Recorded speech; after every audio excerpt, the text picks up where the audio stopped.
विपक्षी गठबंधन ऐसा प्रदर्शित करता है जैसे कि नारायणी सेना इनके पाले में खड़ी है।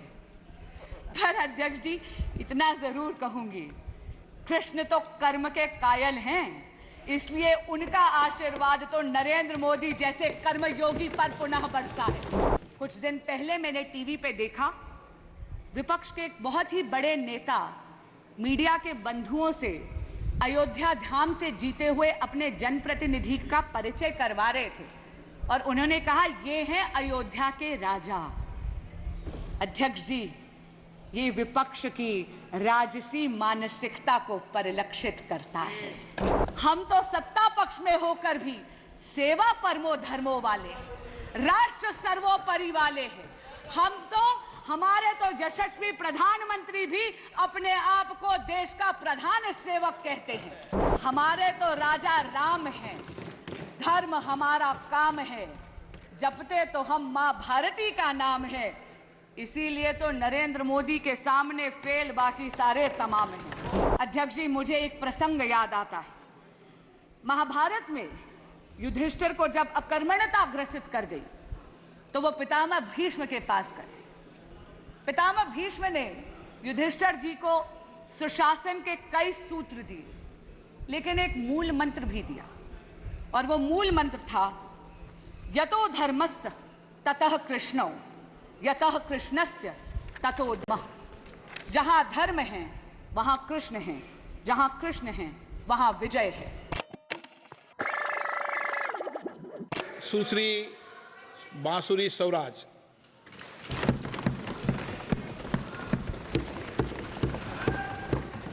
आदरणीय अध्यक्ष जी, मैं माननीय अनुराग ठाकुर जी द्वारा प्रस्तुत राष्ट्रपति अभिभाषण पर धन्यवाद प्रस्ताव का समर्थन करने के लिए आपके समक्ष उपस्थित हुई। अध्यक्ष जी, मैं आपका और अपनी पार्टी का धन्यवाद करती हूं कि इतने महत्वपूर्ण मुद्दे पर मुझे अपना मत रखने का अवसर मिला है। अध्यक्ष जी, ये राष्ट्रपति अभिभाषण ऐतिहासिक है। इसमें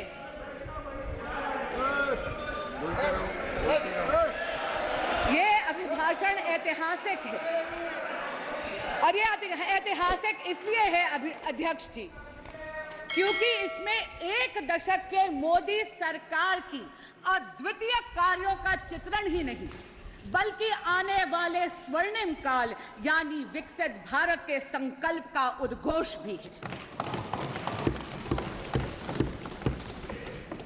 मोदी जी की जन कल्याणकारी योजनाओं का असर और उनके विकसित भारत के विजन के जो जनता का अगाध विश्वास था, उसी के कारण से अध्यक्ष जी, एनडीए को तीसरी बार जनता ने पूर्ण बहुमत का जनादेश दिया।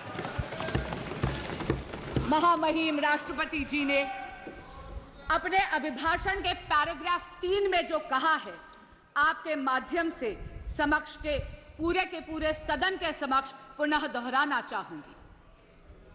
2024 का चुनाव नीति, नियत, निष्ठा और निर्णयों पर विश्वास का चुनाव रहा है।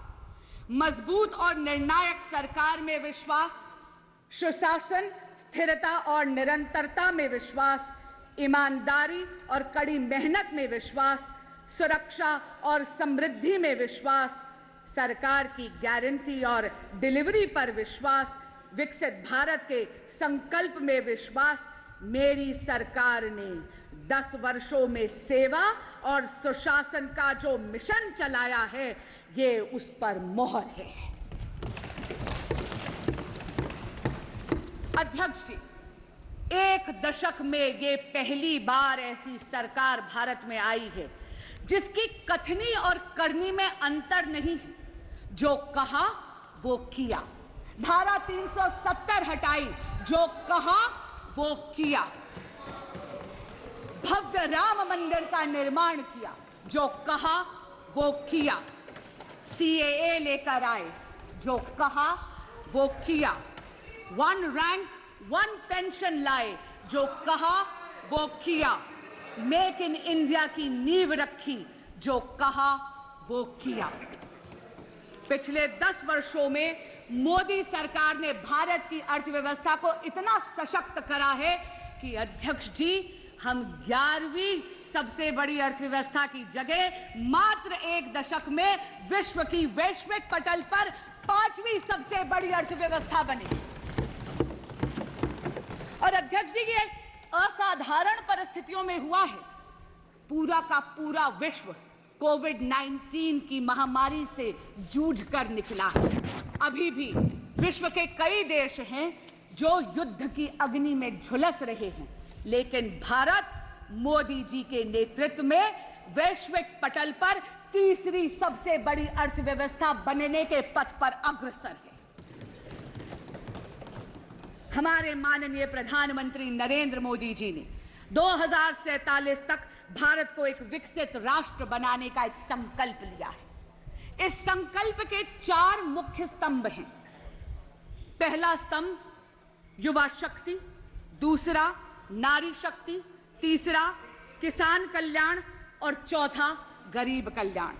अध्यक्ष जी, यदि आप युवा शक्ति की बात करते हैं तो किसी भी प्रकार का अवसर यदि आप भारत की युवा शक्ति के समक्ष प्रस्तुत करते हैं तो उस अवसर का लाभ लेने के लिए युवा शक्ति चूकती नहीं है।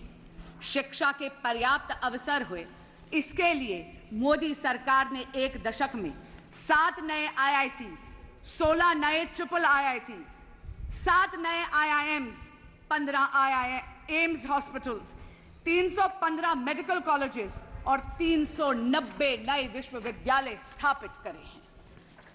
स्टैंड अप इंडिया और स्टार्टअप इंडिया की अगर हम बात करें तो इन 2 योजनाओं के कारण अध्यक्ष जी, देश का युवा जॉब सीकर की जगह जॉब क्रिएटर बना है।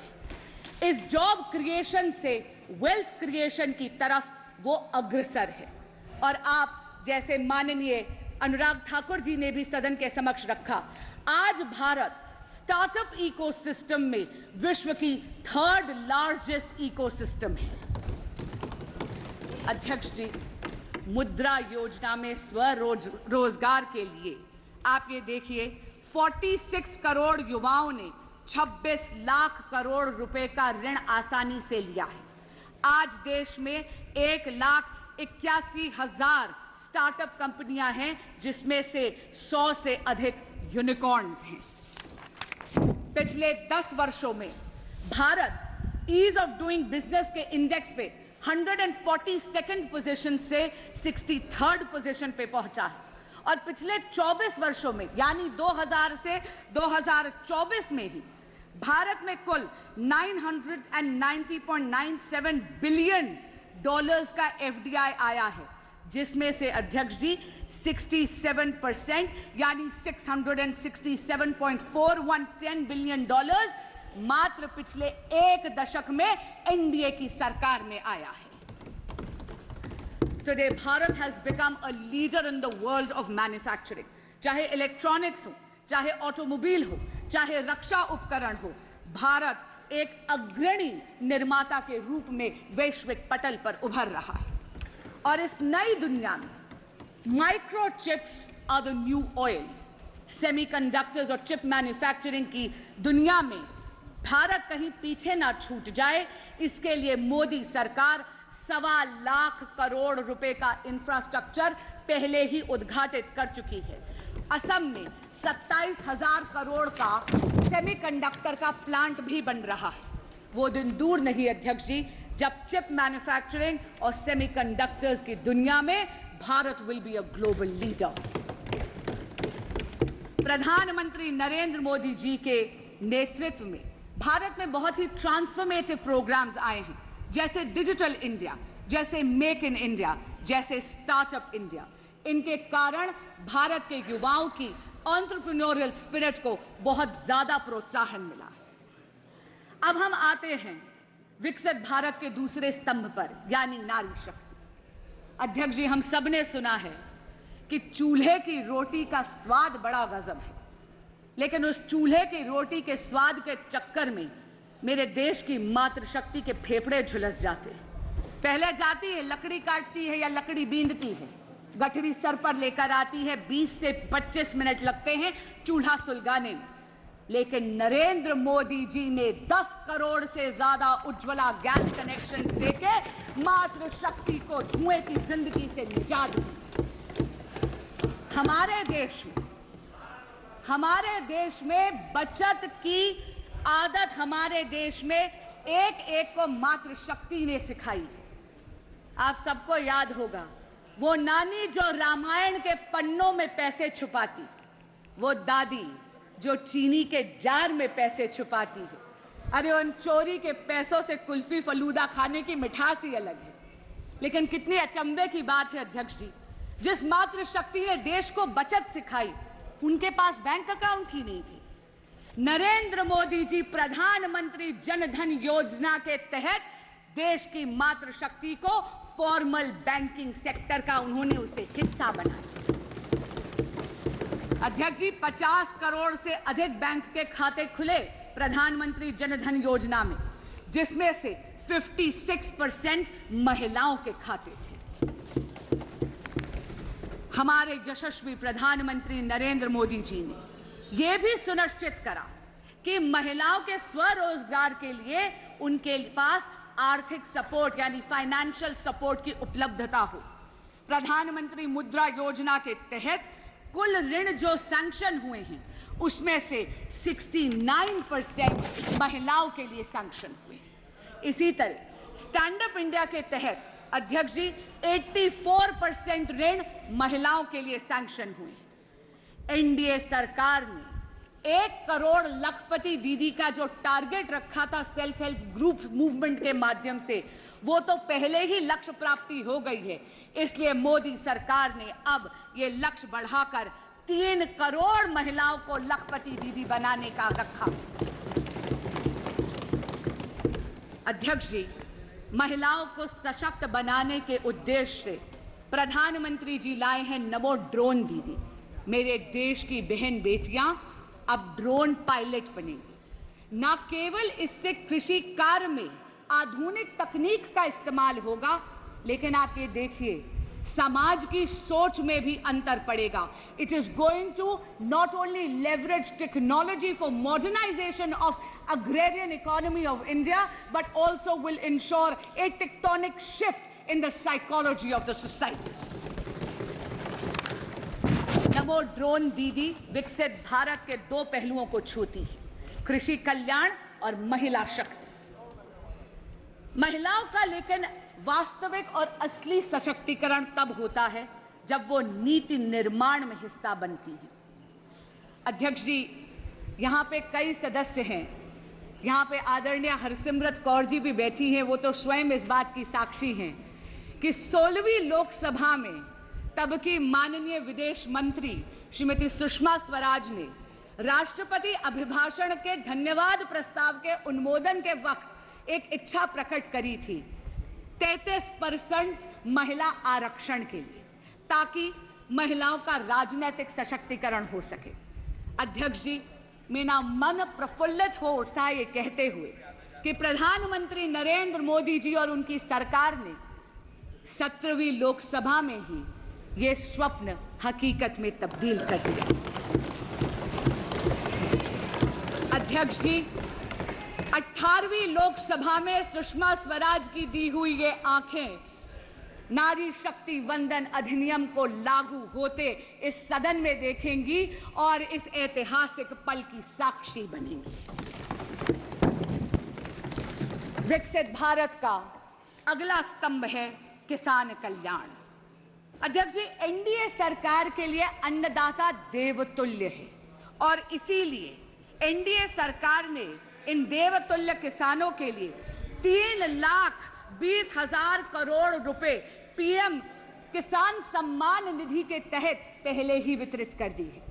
नई सरकार जैसे ही आई, पहला सबसे बड़ा निर्णय हमारे यशस्वी प्रधानमंत्री श्री नरेंद्र मोदी जी ने लिया 9.26 करोड़ किसानों को 20,000 करोड़ रुपए ट्रांसफर करने का। एनडीए सरकार ने किसानों की आय बढ़ाने के लिए एमएसपी में रिकॉर्ड बढ़ोतरी करी है।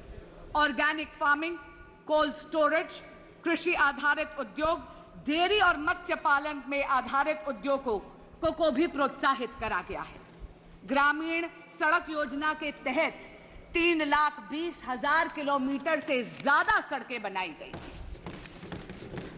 विकसित भारत का चौथा और सबसे महत्वपूर्ण स्तंभ है गरीब कल्याण। अध्यक्ष जी, प्रधानमंत्री गरीब कल्याण योजना विश्व में सबसे बड़ी सामाजिक कल्याण योजना साबित हुई है। इसमें 81 करोड़ से ज्यादा लोगों को मुफ्त खाद्यान्न की सामग्री यानी मुफ्त राशन देकर मोदी जी ने खाद्य और पोषण की सुरक्षा सुनिश्चित करी है। जब हम देश की अर्थव्यवस्था की गाथा गाते हैं तो वो रेहड़ी पटरी वालों के बिना अधूरी है। नरेंद्र मोदी जी ने पीएम स्वनिधि के तहत 70 लाख से ज्यादा रेहड़ी पटरी वाले यानी स्ट्रीट वेंडर्स को 11,000 करोड़ का ऋण बिना गारंटी के मुहैया करवाया है। अध्यक्ष जी, जिनकी गारंटी कोई नहीं लेता, उनकी गारंटी लेते हैं नरेंद्र मोदी। हर व्यक्ति का एक स्वप्न होता है कि अपनी पक्की एक छत हो। पीएम आवास योजना के तहत एनडीए की सरकार ने इस ख्वाब को हकीकत में बदला है। 4 करोड़ से ज्यादा पक्के मकान इस देश के गरीब को दिए गए हैं और अब पीएम आवास योजना के तहत 3 करोड़ और पक्के मकान बनाने का संकल्प लिया गया है। आयुष्मान भारत के तहत 55 करोड़ से ज्यादा लाभार्थियों को मुफ्त इलाज मिला है। लेकिन आने वाला जो भविष्य है वो बहुत ही स्वर्णिम है। अध्यक्ष जी, एक वक्त आता है हर युवा की जिंदगी में जब उस उम्र के पड़ाव में आपके माँ बाप आपके बच्चे बन जाते हैं और आप अपने माँ बाप के माता पिता। हर युवा को हर वक्त चिंता रहती है माँ बाप के इलाज की। आयुष्मान भारत में 70 बरस के हर वरिष्ठ नागरिक को और ट्रांसजेंडर कम्युनिटी को भी इसमें लाभार्थियों की श्रेणी में अब एनडीए की सरकार लाएगी। कितनी राहत की बात है, इस देश का युवा भी अब सांस ले सकता है कि 5 लाख रुपया सालाना माँ बाप की हेल्थ के प्रति सरकार मुहैया करवाने वाली है। पीएम सूर्य घर एक ऐसी फ्यूचरिस्टिक योजना है जहां पर आपके घरों के छतों पर सोलर पैनल्स लगाकर भगवान सूर्य नारायण की ऊर्जा को के माध्यम से मुफ्त बिजली बनाई जाएगी। और अध्यक्ष जी, मुफ्त बिजली से भी बेहतर है कि वो जो बची हुई बिजली है, एक्सेस बिजली, आप ग्रिड पर बेचकर एक नई इनकम का सोर्स, एक नया आय का सोर्स भी होगा। लेकिन मोदी सरकार अलग है। अध्यक्ष जी, केवल नीति निर्माण ही नहीं करती, केवल योजनाएं ही नहीं बनाती, केवल उन योजनाओं का लाभ जन जन तक नहीं पहुंचाती, लेकिन वो लाभ सुनिश्चित हो, लास्ट माइल डिलीवरी हो, उसके लिए विकसित भारत संकल्प यात्रा भी निकालती है। अध्यक्ष जी, मोदी की गारंटी की गाड़ी आपके दरवाजे आती है, जनता के दरवाजे आती है। सभी सरकारी योजनाएं एक ही छत के नीचे है। आपको आधार कार्ड बनाना है, काउंटर वही है। पीएम स्वनिधि चाहिए, काउंटर वही है। आपको उज्ज्वला गैस कनेक्शन चाहिए, काउंटर वही है। गुड गवर्नेंस के साथ साथ accessibility to that good governance Modi सरकार सुनिश्चित करती है। एक अच्छी सरकार जो आए आपके द्वार। अध्यक्ष जी, सरकारें आईं और सरकारें गईं। गरीबी हटाओ केवल एक चुनावी जुमला बनकर रह गया था, लेकिन यशस्वी प्रधानमंत्री नरेंद्र मोदी जी ने सुनिश्चित करा 25 करोड़ लोगों को मल्टी डिमेंशनल गरीबी की रेखा से उठार। आज का दिन एक बहुत ही महत्वपूर्ण दिन है। अध्यक्ष जी, मैं स्वयं एक वकील हूं और खुद अपने व्यक्तिगत अनुभव से कहती हूं कि आज का दिन 1 जुलाई हम वकीलों की फ्रेटर्निटी में उत्साह का माहौल लाने वाली है, क्योंकि 1 जुलाई से भारत में भारतीय न्याय संहिता लागू हो रही है।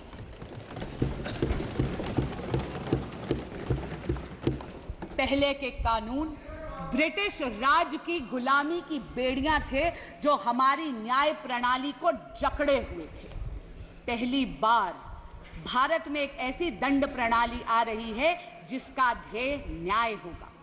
क्योंकि अध्यक्ष जी, जब कोई ऐसा कानून विलायती हुकूमत बनाती है तो उसका उद्देश्य न्याय नहीं होता, उसका उद्देश्य दमन होता है, क्योंकि वो चाहती है हुकूमत बरकरार रहे।